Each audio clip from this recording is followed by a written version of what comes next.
High everyone, welcome to my YouTube channel Usmita's blog. তো সবাইকে জানাই গুড মর্নিং। তো আজকেরও মর্নিংটা স্টার্ট হয়েছে একদম মেঘলা, বৃষ্টি হয়নি বাট খুব মেঘলা। তো এখানে আমি তোমাদের দেখাচ্ছি, দেখো আমাদের বাড়ি থেকে শিব মন্দিরটা কত কাছে, জাস্ট মাঝখানে ওই 4-5 ফুটের একটা রাস্তা।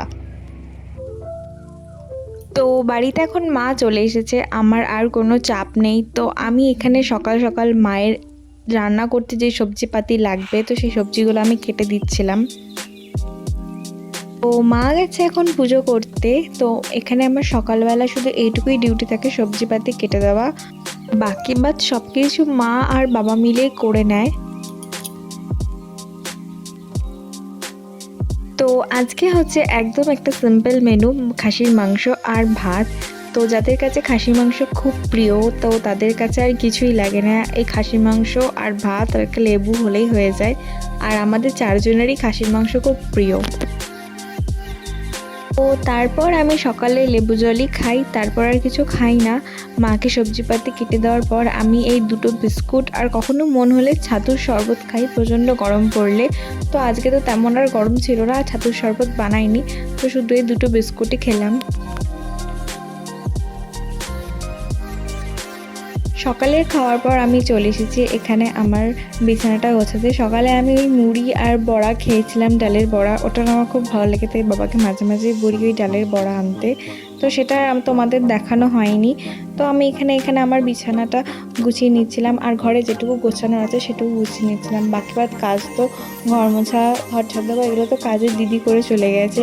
তো এখানে আমার স্নান হয়ে গেছে আর আমি মুলতানি মাটির প্যাক লাগিয়েছি। এটা না আমি প্রতিদিন প্রায়ই লাগাই, কিন্তু মাঝে মাঝে একদিন বাদ বাদ লাগাই।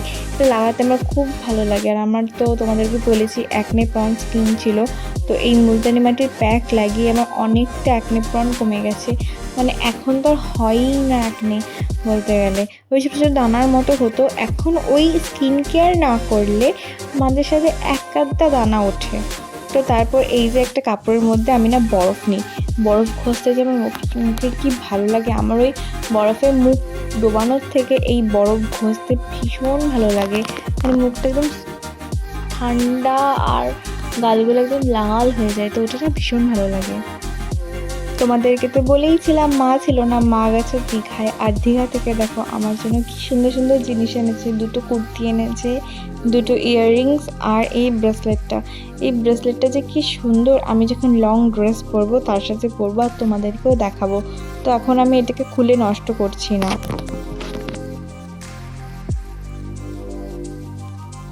তো এই যে চলে এসেছি দুপুরে লাঞ্চের থালা নিয়ে, এই যে লেবু, মাটন, চাটনি, পাঁপড়, আর তার সাথে আগের দিনের বেঁচে যাওয়া পোস্ত ছিল, সেটাকে মা পেঁয়াজ দিয়ে আর একটু কষিয়ে দিয়েছে। ওফ, খেতে জাস্ট অসাধারণ হয়েছিল। এর থেকে বেস্ট কম্বো আর মানে কিছু হয় না।